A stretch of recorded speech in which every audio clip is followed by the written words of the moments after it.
नमस्कार, आप देख रहे हैं दिव्य हिमाचल टीवी और मैं हूं आपके साथ पल्लवी शर्मा। दिन भर की बड़ी खबरों पर नजर डालेंगे इस न्यूज बुलेटिन में। शुरुआत करते हैं हेडलाइन से।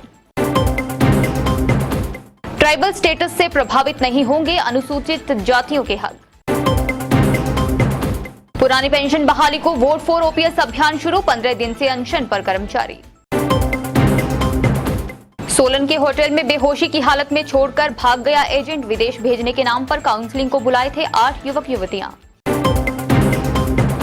विदेश में फंसा बैजनाथ का ग्रामीण, कंपनी ने जब्त किया पासपोर्ट, सरकार से घर वापसी को लगाई गुहार।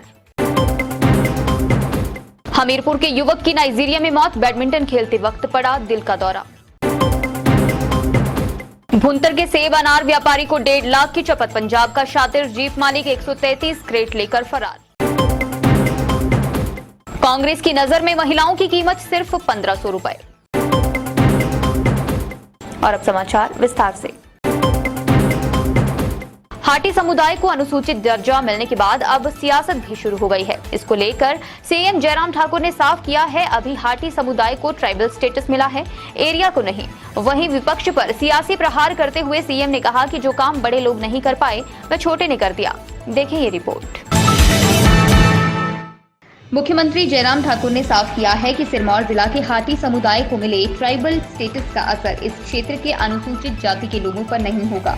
उन्होंने कहा कि हिमाचल सरकार की मांग पर भारत सरकार ने सिर्फ हाटी समुदाय को ट्राइबल स्टेटस दिया है, एरिया को शेड्यूल्ड एरिया घोषित नहीं किया है।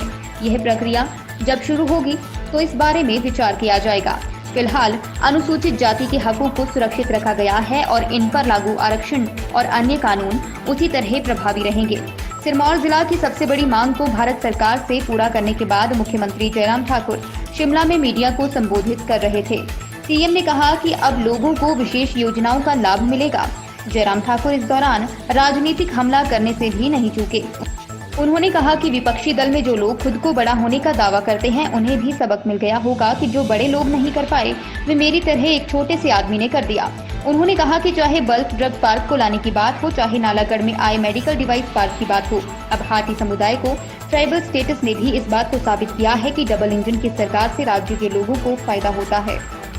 नहीं था, ये इशू जो है बहुत लंबे समय से चल रहा था और मैं ये भी कहना चाहता हूँ जो खासतौर से जिक्र बड़े लोगों का छोटे लोगों का आजकल कुछ जगह कुछ लोग बड़े सार्वजनिक मंच से कर रहे हैं, तो बड़े ही लोग सब काम करते हैं ऐसा जरूरी नहीं है, कुछ काम छोटे लोग भी करते हैं। आपका ये इशू बहुत बड़ा इशू था लेकिन छोटे लोगों ने किया ये। और उसके बाद दूसरी बात मैं ये भी कहना चाहता हूँ, बल्क ड्रग फार्मा पार्क जिसमें आने वाले समय में 20,000 लोगों के लिए रोजगार मिलेगा और लगभग 50,000 करोड़ रुपए की जब वो मुकम्मल हो जाएगा, पूरा हो जाएगा, कंप्लीट हो जाएगा तो उसका 50,000 करोड़ की एक्सपेक्टेड इन्वेस्टमेंट है वहां पर और 10,000 लोगों को इनडायरेक्ट रोजगार मिलेगा।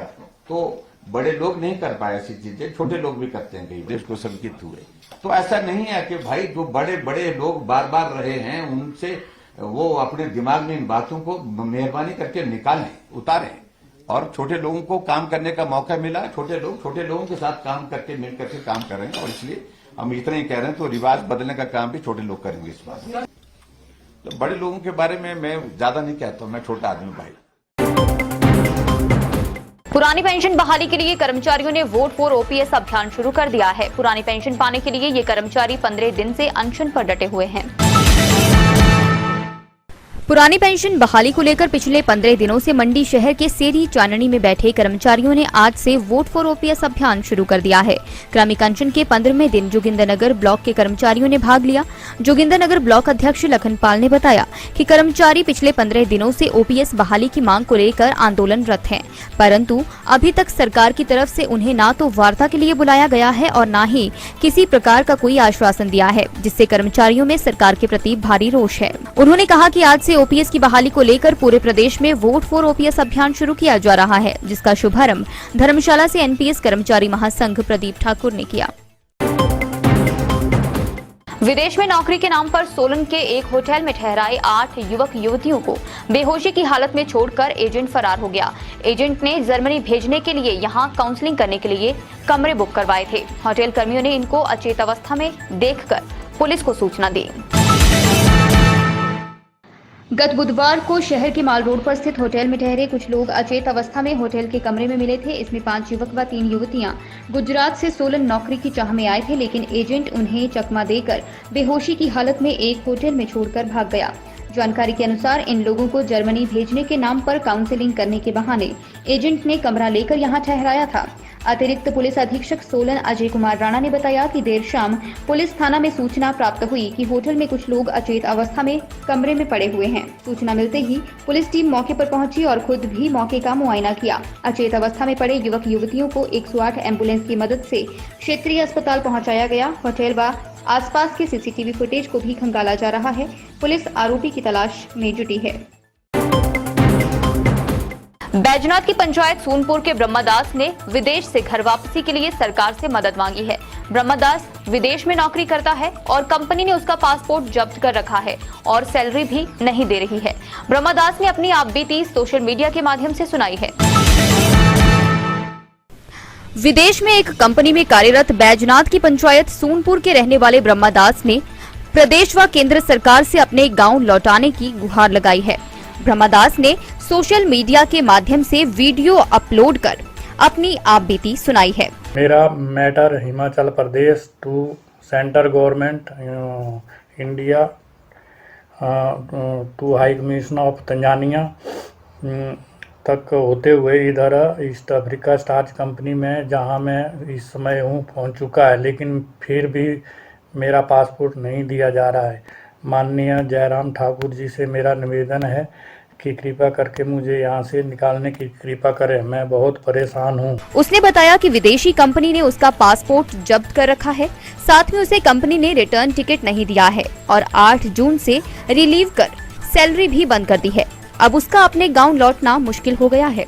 उसने बताया पिछले काफी लंबे समय से उसकी पत्नी अस्वस्थ है, जिसको लेकर उसने फरवरी से कंपनी से रिजाइन देकर घर वापस लौटने की गुहार लगाई थी, जिसे कंपनी ने अनसुना कर दिया। परिजनों ने एसडीएम बैजनाथ व मुख्यमंत्री जयराम ठाकुर से इस मामले में सहायता मांगी है।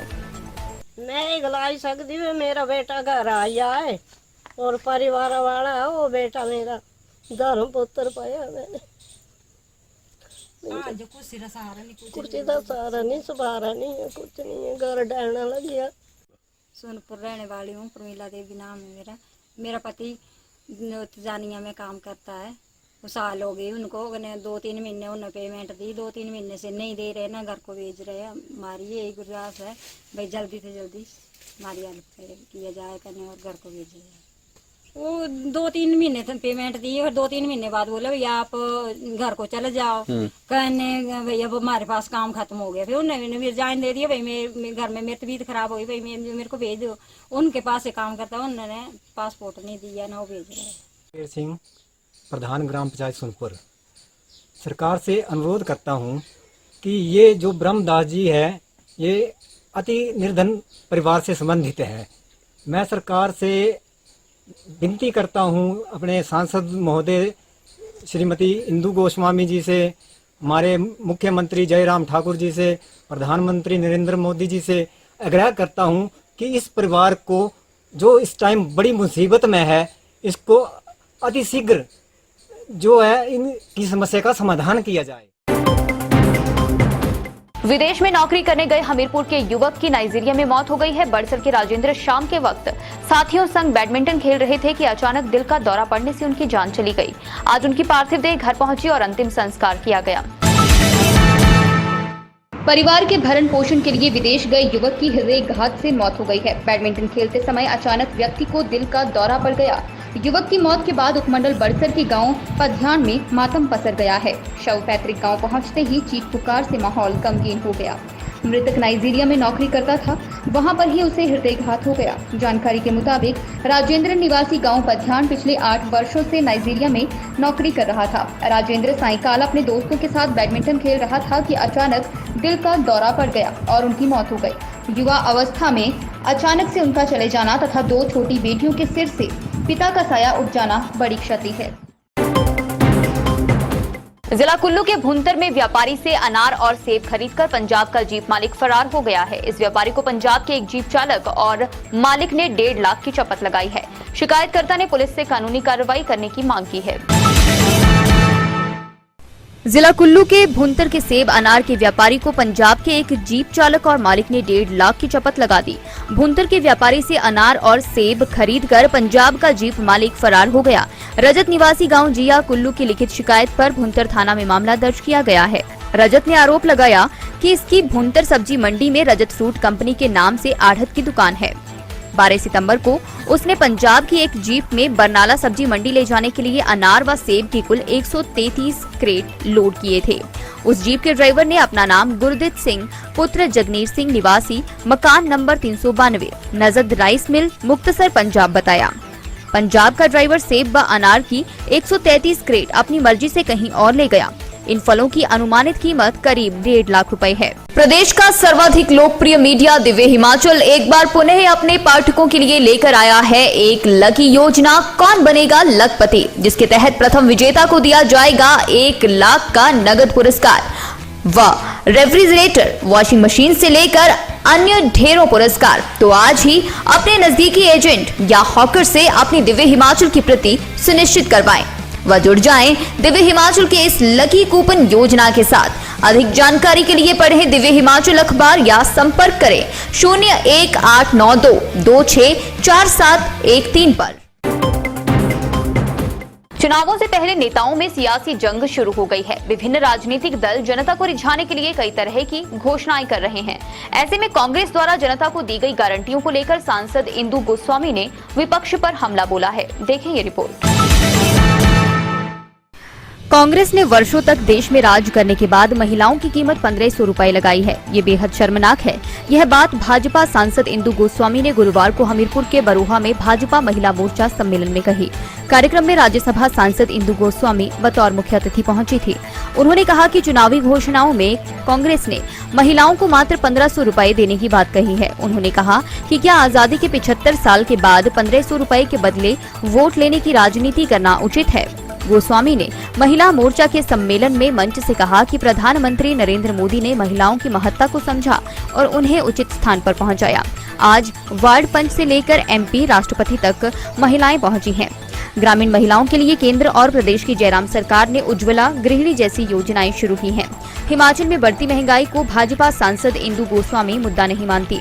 भाजपा सांसद का तर्क है कि विदेशों के मुकाबले भारत में महंगाई कुछ भी नहीं है।